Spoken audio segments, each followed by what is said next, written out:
ഈ രണ്ടാഴ്ചയ്ക്ക് ശേഷം നമ്മൾ പറഞ്ഞ പോലെ ഇപ്പം ഇന്നലെ സൂചനകളൊക്കെ ഉണ്ടായിരുന്നു, രാഹുൽ മാങ്കൂട്ടത്തിൽ എത്തുമെന്നൊരു സൂചനയൊക്കെ ഉണ്ടായിരുന്നു. അങ്ങനെ രാഷ്ട്രീയത്തിലേക്ക് രണ്ടാഴ്ച ശേഷം ഒരു റീ എൻട്രി ഒക്കെ രാഹുൽ മാങ്കൂട്ടത്തിൽ നടത്തിയിട്ടുണ്ട് പാലക്കാട്.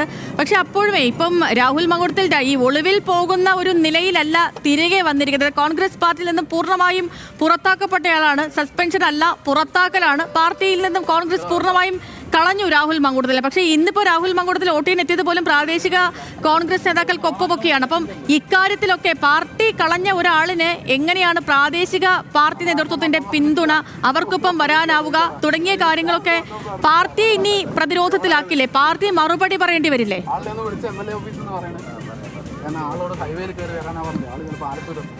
സ്വാഭാവികമായും അത്തരം ചോദ്യങ്ങളെല്ലാം നിലനിൽക്കുകയാണ് സേതുലക്ഷ്മി. കാരണം ഏറ്റവും പ്രധാനപ്പെട്ട കാര്യം, രാഹുൽ മാങ്കൂട്ടത്തിൽ ഇന്ന് വോട്ട് ചെയ്യാൻ വന്ന സമയത്ത് അതിന് പിന്നാലെ തന്നെ BJPയുടെ ഉൾപ്പെടെ പ്രതിഷേധം അവിടെ ഉണ്ടായി. അതും നേരത്തെ തന്നെ പ്രതിഷേധം ഉണ്ടാകുമെന്ന് കണ്ടുകൊണ്ട് വലിയ തരത്തിലുള്ള പോലീസ് സന്നാഹം ഉൾപ്പെടെ അവിടെ നിലയുറപ്പിക്കുന്ന സാഹചര്യം കൂടി ഉണ്ടായിരുന്നു.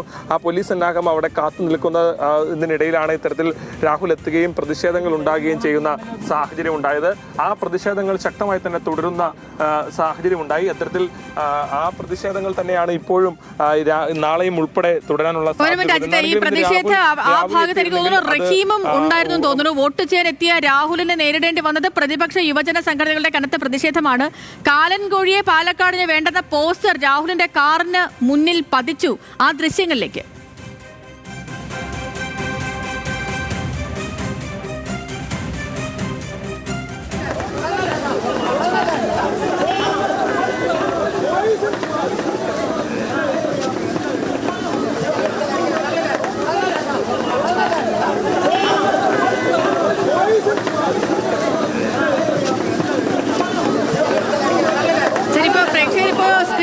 രണ്ട് സ്ക്രീനാണ് കാണുന്നത്. ഒന്ന് ഈ സ്ക്രീനിന്റെ വലതുവശത്തായി കാണുന്നത് രാഹുൽ മാങ്കൂട്ടത്തിൽ വന്നതിന് ശേഷമുള്ള യുവജന സംഘടനകളുടെ പ്രതിഷേധമായിരുന്നു. തൊട്ടിലും കോഴിയും ഒക്കെ അടങ്ങിയ പ്ലക്കാർഡുകളൊക്കെ ഉയർത്തിക്കാട്ടിയുള്ള പ്രതിഷേധം യുവജന സംഘടനകളുടെ നേതൃത്വത്തിൽ. മറുവശത്ത് ഇതിന്റെ ലെഫ്റ്റ് സൈഡിലായി കാണുന്നത് രാഹുൽ മാങ്കൂട്ടത്തിൽ മണ്ഡലത്തിൽ വീടുകൾ കയറി സന്ദർശിക്കുന്നതാണ്. വീട്ടിലുള്ളവരുമായി കുശലം ചോദിക്കുന്നതാണ്, അവരുമായി ഈ കാര്യങ്ങളൊക്കെ ചോദിച്ചറിയുന്നതൊക്കെയാണ് കാണുന്നത്. അബ്ദുൾ റഹീം കൂടി നമുക്കിപ്പോൾ ചേരുന്നുണ്ട്. റഹീമെ, രാഹുൽ മാങ്കൂട്ടത്തിൽ വന്നു, വോട്ട് ചെയ്തു, എല്ലാം കഴിഞ്ഞപ്പോൾ വീടുകൾ കയറി സന്ദർശിക്കുന്നു, കാര്യങ്ങളൊക്കെ ചോദിച്ചറിയുന്നു.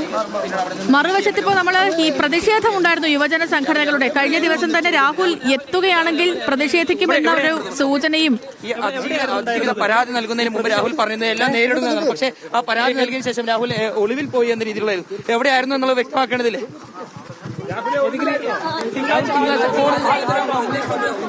രാഹുൽ ഒരു മറുപടി ഇല്ല എന്നാണ്.